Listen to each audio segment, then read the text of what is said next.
Last year, 2024, there were around 27,000 cases.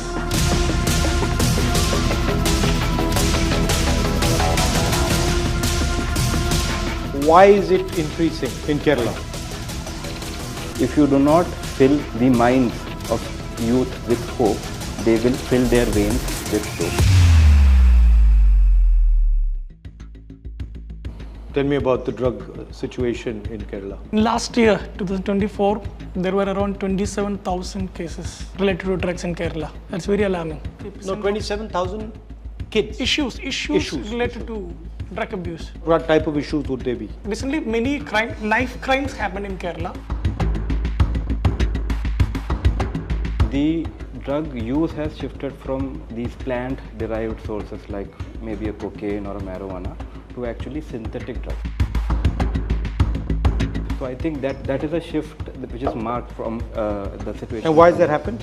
Ease of production, sir, one thing. And from what I understand is, when you're talking about synthetic drugs per se, the high that you get is immediate and very potent, as opposed to say a ganja, marijuana that you're trying to smoke. And when you're talking about synthetic drugs, the sooner that you get high, same is the crash, and then you want it again, Crave it again. Is it also connected to unemployment? Because generally if people are employed, they don't get into these type of activities. I think becoming like source of income also. Careers are increasing. So we can make money easy from selling drugs. Why is it increasing in Kerala? The availability have increased like anything. Then second, there is no fear of punishments, I believe. This is a phrase that I use. It is called as, if you do not fill the minds of youth with hope, they will fill their veins with dope. So many children now migrating from Kerala and other states to go to foreign universities for their graduation. The competition in this country is so huge, and apart from tier 1 cities, India is still very, not to use a bad word, backward in terms of career options and proliferation for children. Everybody, every parent is still looking at a MBBS, MD, and when they see no seats in MBBS, no seats in engineering colleges, these children become hopeless. So what I understand is we have to build what is called as vocational self-concept in children. So they know that life after school, after college is not dark for me. There are plenty of opportunities. जिंदगी में आगे सब अंधियारा ही दिख रहा है. सारे मजे आज ही ले लेते हैं.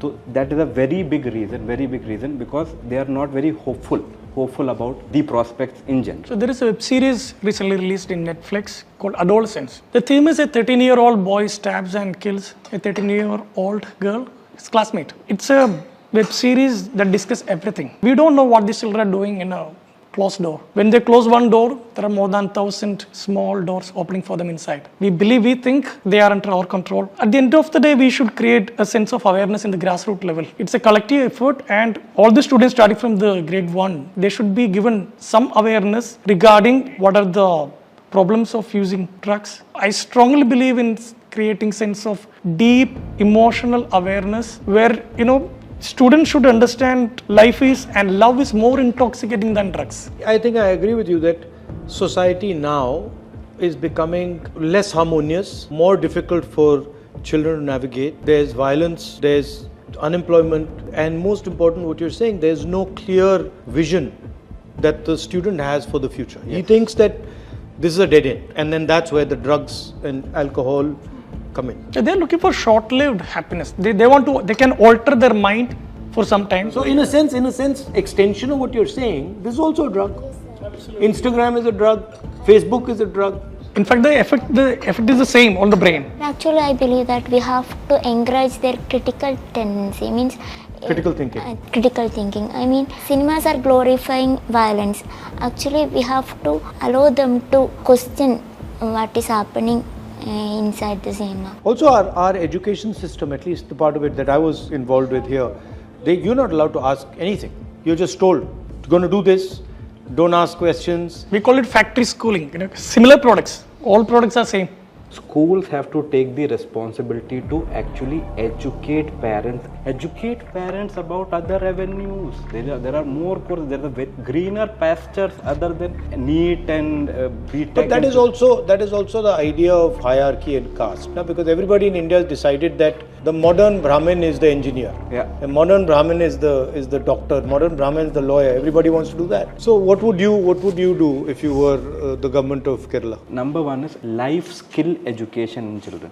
So when I say life skill education, it is how to be assertive, how to have good emotional intelligence. Unlike IQ, EQ, emotional intelligence can be developed in a child. When you work on skill building, you have wonderful outcomes. So that is what I believe. I think two lines you said are very good and very apt. One is, if you do not fill students' mind with hope, they will fill their veins with dope. And the second one also is the concept of opening one door Yeah. that opens 1,000 doors. So Closing one door. I mean, the student closing their door, opening. No, but I've reversed it. Okay. I've said that the government should open one door Yeah. that opens 1,000 doors for them. True. You know, so that their imagination can flower and they can have thousands of options instead of this one option that, you know, their parents are trying to force on them. Well, thank you very much for coming. Pleasure. I like these two lines.